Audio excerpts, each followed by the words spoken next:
The December wind cut through my thin jacket as I stood on the doorstep of the Mason family estate, watching my mother-in-law's perfectly manicured hand wave goodbye before she slammed the heavy oak door in my face.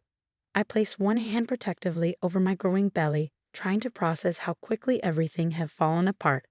My name is Emma Chen, and at 28 years old, I found myself pregnant, alone, and locked out of what had been my home for the past 3 years.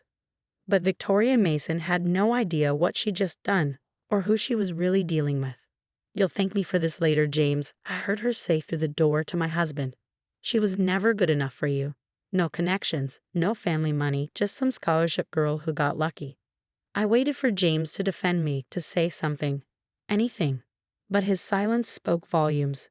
The same silence that had grown between us over the past few months as his mother's influence poisoned everything we built together. The irony was, Victoria Mason was right about one thing. I had gotten lucky, but not in a way she thought. 3 years ago, I was a software engineer fresh out of MIT, working on an AI algorithm that could revolutionize supply chain management. James and I met at a tech conference where I was presenting my research. He was there representing his family's shipping company, Mason Global Logistics. It was love at first sight, at least that's what I thought. The wedding was rushed, small, intimate.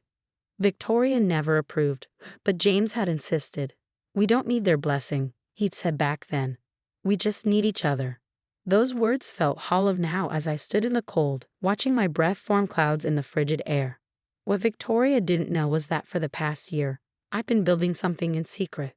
Something that would change everything. The algorithm I'd been developing wasn't just theoretical anymore, it was ready.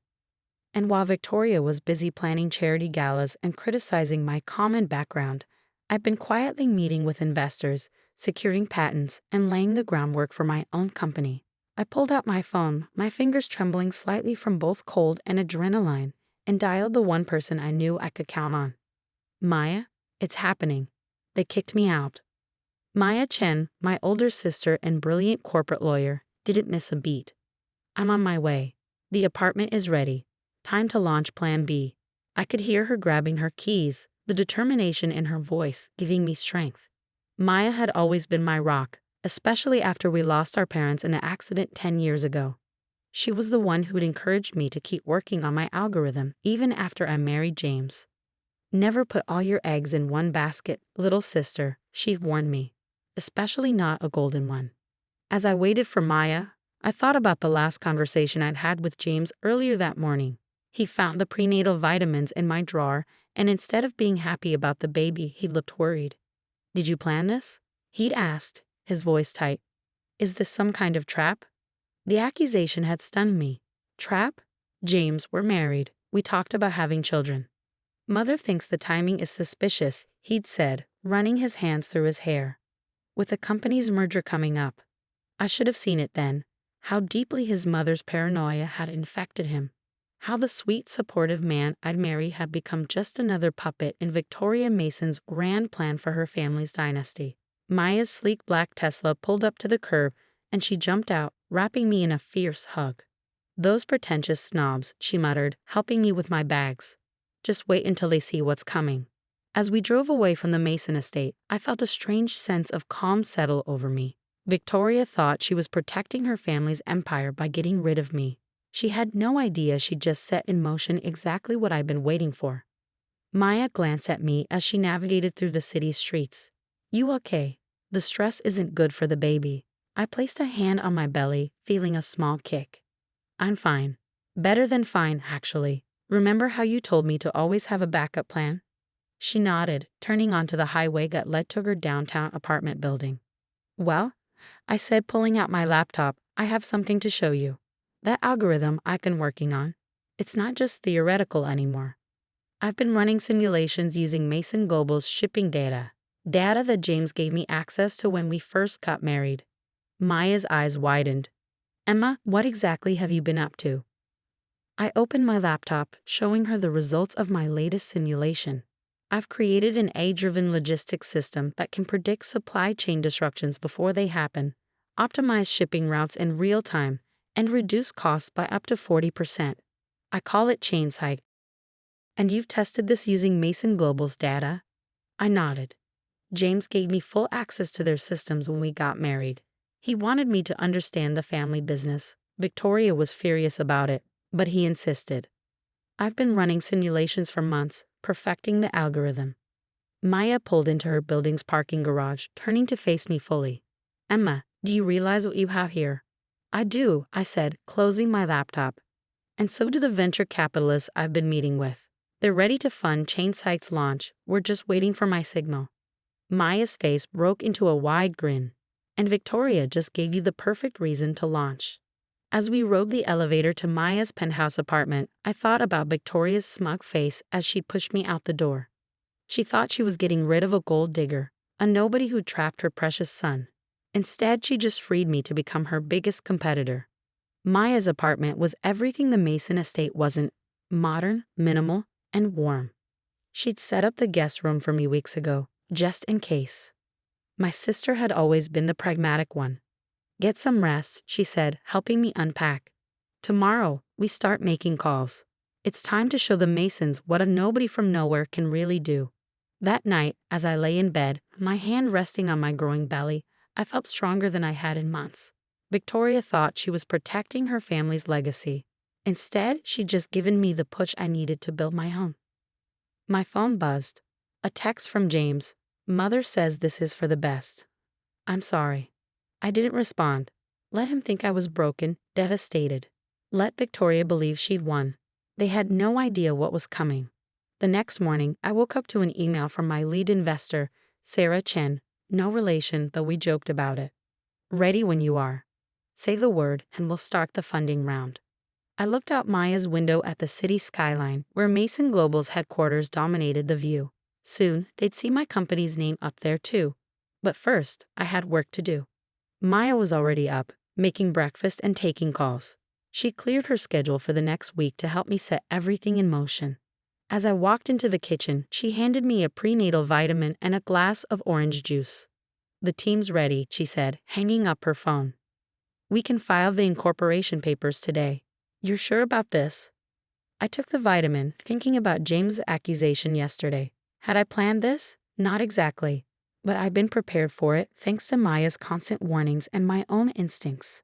I'm sure, I said, pulling out my laptop. Victoria wants a war. Let's give her one. Maya smiled, that fierce, protective smile I'd known all my life. Then let's get to work. The next few days passed in a blur of meetings, calls, and paperwork. Maya's law firm handled everything efficiently, and by the end of the week, Chainsight was officially incorporated. The initial funding round was oversubscribed. It seemed every investor in town wanted a piece of what we were building. James tried calling several times, but I let everything go to voicemail. His messages grew increasingly anxious as news of Chainsight's incorporation spread through the business community. Emma, what are you doing? His last message demanded. Mother's furious. She says you stole company secrets. We could sue you for this. I played the message for Maya, who just laughed. Let them try. Every bit of data you used was legally accessed with full permission. We have James's emails proving it. She was right, of course. I documented everything meticulously, knowing this day might come. Victoria Mason hadn't raised an idiot for a son. She just never expected his wife to be smarter than he was. As I ended part one of my story here, I was just getting started. Victoria Mason thought she'd taught me a lesson about knowing my place. Instead, she'd given me exactly what I needed: freedom to build something that would change everything, not just for me and my baby, but for the entire industry she thought she controlled. The real question was, what would happen when she realized exactly what she'd done? 6 months after Victoria Mason slammed her door in my face, I stood in front of a packed conference room at the National Logistics Convention. My hand rested on my now visible baby bump as I prepared to demonstrate Chainsight to the industry's biggest players. The irony wasn't lost on me that Mason Global's leadership team sat in the front row, Victoria and James among them. Victoria's face was set in its usual mask of cold disdain, but I could see the tension in her jaw. James just looked pale. Ladies and gentlemen, I began, my voice steady despite the flutter of movement in my belly. What you're about to see will revolutionize how we think about supply chain management. As I launched into the demonstration, showing real-time optimization of shipping routes and predictive analytics that could save companies millions. I watched Victoria's expression shift from dismissive to concerned. By the time I showed the cost-saving projections, she was gripping her armrests so tightly her knuckles had turned white. The past 6 months had been intense. Maya and I had worked around the clock, building the company from her penthouse apartment. Our team grew quickly, brilliant engineers and developers who believed in the vision. The pregnancy hadn't been easy, but every kick from my baby felt like a reminder of why I was doing this. Victoria had tried everything to stop us. First came the cease and desist letters, claiming I'd stolen proprietary information. Maya's legal team shut that down quickly, producing documentation of every permission James had given me to access their systems. Then came the whisper campaign. Rumors about my character, my background, suggestions that I was unstable. But Victoria had underestimated how much the industry was ready for change. Chainsight's early trials with smaller shipping companies had produced results that couldn't be ignored. "Any questions?" I asked as I concluded the presentation. The room erupted with raised hands, but Victoria was already on her feet. "This is nothing but smoke and mirrors," she announced, her voice sharp. "Ms. Chen claims her system can reduce costs by 40%, but where's the proof? Mason Global has been in this industry for generations. We know what's possible and what isn't." I smiled, having anticipated this moment. "Excellent question, Mrs. Mason. Perhaps your son can help answer it, since he's seen the system in action." All eyes turned to James, who looked like he wanted to disappear. He knew exactly what I was referring to. The trial runs I'd done using Mason Global's data, the ones he'd enthusiastically approved before his mother poisoned everything. I don't know what you're talking about," he stammered, but his face betrayed him. "Really?" I pulled up a series of emails on the screen behind me. "Because according to these messages, you were quite impressed with the initial results. In fact, you called them revolutionary and suggested implementing them company-wide." Victoria's face turned scarlet. The emails were damning, not just for their content, but because they proved every accusation she'd made about me stealing company secrets was false. James had been my biggest supporter, right up until she turned him against me. After the presentation, investors swarmed around me. Maya handled most of them, her legal expertise proving invaluable as we fielded partnership offers and investment proposals. I noticed James hovering at the edge of the crowd, looking lost. Finally, he approached me as the room began to clear. Victoria was nowhere in sight. "Emma," he said quietly, "can we talk?" I looked at him, really looked at him, for the first time in months. The man I'd fallen in love with seemed smaller somehow, diminished. "About what, James? About how you let your mother kick out your pregnant wife? Or about how you've spent the last 6 months trying to destroy what I've built?" He flinched. "I didn't know about the baby, about any of it." Mother said. "That's the problem." I cut him off. Mother said, "Mother thinks, Mother knows best. When was the last time you thought for yourself?"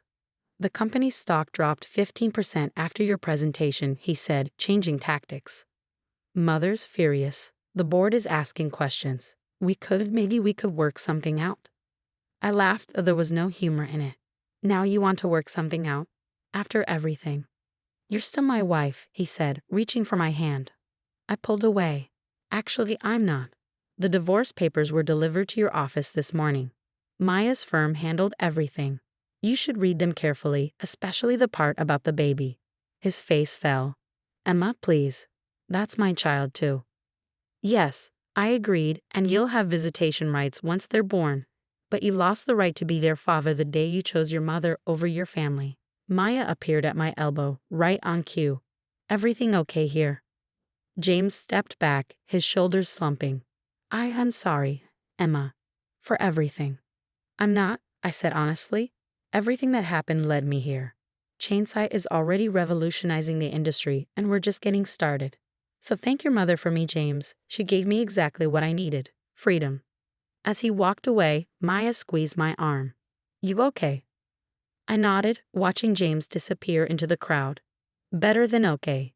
Did you see the partnership offers we got today? 6 major shipping companies want to implement Chainsight immediately," Maya confirmed. "And that's just the beginning.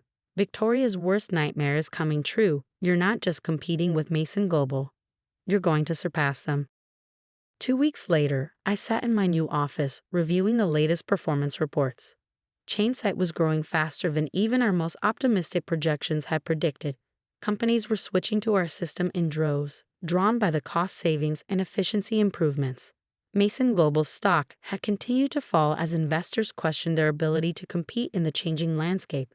I'd heard through industry gossip that Victoria had been forced to step down from the board, thus she was fighting it every step of the way. A knock at my door interrupted my thoughts. Maya entered, waving a tablet. "You need to see this," she said, pulling up a news article. The headline made me catch my breath. Mason Global Logistics announces major restructuring. CEO James Mason steps down. "He's leaving the company?" I asked, scanning the article. Maya nodded. Word is he's starting his own venture, something about embracing innovation and new directions in logistics. I sat back, absently rubbing my belly where the baby was kicking. His mother must be beside herself. "Oh, she is," Maya grinned. "But that's not all. Look at the last paragraph." I read it and felt a strange mix of emotions.